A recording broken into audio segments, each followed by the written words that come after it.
Hey guys, John here at Edge Paintball. Today I'm going to show you how to service the HK Army HP8 regulator. So this is their new entry-level regulator that comes on most of the HK Army bottles. And so we're going to go ahead and go through it and service it. Before I start though, if you do not feel comfortable working with high pressure systems, or if you're not familiar with them and you want some advice on that, I would definitely reach out to HK Army directly or go to your local pro shop. You don't want to mess with this stuff if you're not comfortable with it. I do have this completely off the bottle, so I know there's no air pressure in there. And before you get started, if you are servicing this while it's on your bottle, you need to make sure that the gauge says 0, make sure you press the pin down, make sure there's no air that comes out of it at all. And if you really want to get into it, go ahead and loosen up the burst disc just a quarter turn, make sure there's no air inside of it. Again, if you don't feel comfortable, make sure you go to a local pro shop or contact HK Army for direct service. All right, so to get started in here, we're gonna need our 5/64 Allen key here. Okay, so to get started, you're going to need your 5/16. To get started, you're going to need your 5/64 Allen key, some Dow. I use Dow 33 grease. This is Planet Eclipse grease, a Q-tip, and a small rag here. So there are two screws on each side here. You want to go ahead and loosen those up, and make sure you don't lose those. You can use this little cap that comes on most of the regs. Good to go there. And if you're going to go ahead and service, you might as well look at these O-rings while you're at it. This is a brand new regulator, so there's not going to be any damage on these. But you're going to look for any dark spots on the O-rings here to see if there's any dark spots. You want to go ahead and replace those. This is a normal air tank bottle O-ring. You can find those on our website, proedgepb.com. We sell a 10-pack for, I believe, $2. Okay, so now that the two screws are off, you're going to slowly unscrew this here. And inside, set that aside there. Inside, you're going to have your pin. Going to have your spring, pin spring there, and then of course your piston with your shims. There are two O-rings on this piston, and that is everything inside the regulator. So first, what you're going to want to do, make sure you don't lose any of these. Luckily, if your O-rings are intact, the shims here will stay on, but for some reason, if this bottom O-ring, for example, is damaged or falling completely off, these shims will come off. So you want to make sure you're really careful with that. The shims go a certain way, and I hold it up so that way you can see this. So there's a flat shim on each end, and then the shims here are stacked just like that.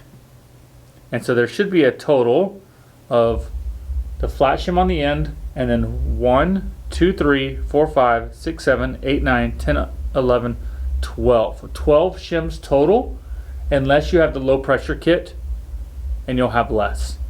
In the low pressure kit here, you'll have the same 2 flat shims on the end, then you'll have 1, 2, 3, 4, 5, 6, 7, 8 shims total on the low pressure kit. All right, so that's your piston right there. Good to go. So these O-rings are a special size, so I would reach out to HK Army if you need these O-rings. So to clean the main body, what you're going to want to do is take a Q-tip, and I'm just going to start from the very bottom here and work my way up and wipe it all the way around. So you really see that little small hole down there? So that is what actually seals the bottom of your piston. So for some reason, if you're blowing burst discs, for example, if these are over pressurizing, what's going to happen is this piece is either damaged, your piston is damaged, or the body of the regulator is damaged. The body, very rarely, I don't know if I've ever seen one damaged, but it is possible. Main thing is going to be this little regulator seat here, this little bitty piece here in the end. So it's going to be this little bitty piece on the end, this little rubber piece, a plastic piece that'll be damaged, and you'll want to order a new piston. I'm not sure if HK sells this little reg seat here, so if you can find it, great. I know we don't have them in yet because it's a pretty new regulator. But you will have to buy a whole new piston and for the new regulator seat. All right, so we're going to take this and we're going to clean it up in here. And what would cause that to be damaged is if you haven't cleaned your regulator in a long time, if you have debris in here, if you open this reg and there's a bunch of white dust in here, that debris will get in and it can actually damage the regulator seat, so pressure is seeping past it and allowing the pressure to overpressurize inside the regulator. It's supposed to be a perfect seal on the inside. Okay, start at the bottom here, see if you have anything. This is a brand new reg, so you shouldn't have anything. And then work your way to the top and all the way around. The wooden Q-tips work really well because you can really get in on them, put more forcing them. And you want to make sure you don't leave any lint behind when you're cleaning this out. Let's see how it's clean inside. You're good to go. All right, next we're going to wipe off the piston. You don't want to leave any lint on this. Good to go. And you're going to wipe off the pin. And you can actually stick your finger inside and wipe it off in here. I'm wiping off these threads inside that'll get real dirty, and then on the very inside of it, around that little ring you see, that is where I'm going to clean it the most. So just to explain how this works, if you have a leak out the top of your regulator here, this goes for pretty much every regulator that's available out there. If you have a leak out there, it's going to be either this seal here, or on Ninja regulators, they have a small O-ring on there. Some of them do, so I believe the older ones do. And what happens is that piece of metal, that ring you see inside, seals around the edge of this. And again, if it's damaged, it can't seal, so air is then allowed to come up around the top of the pin.